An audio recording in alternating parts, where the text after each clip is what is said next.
We're here at the new Rose City Park playground, and we want to know what kids think about the playground.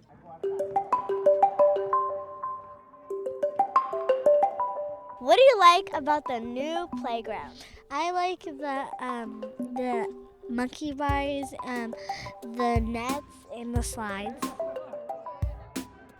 Oh, this is a tough question because I like all of it.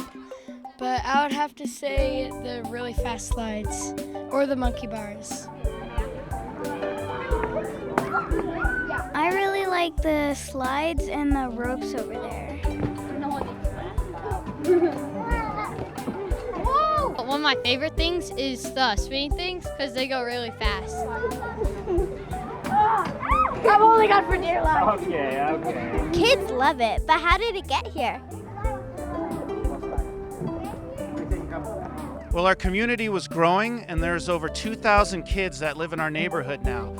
And our old playground wasn't enough. We created the Rose City Park Playground Project and invited the entire community to help us. We knew what we wanted to do, we just needed help to get it done. That's when we connected with Portland Parks Foundation. They help people help parks, and they helped us build a new playground at Rose City Park. We love the new playground! Thank you!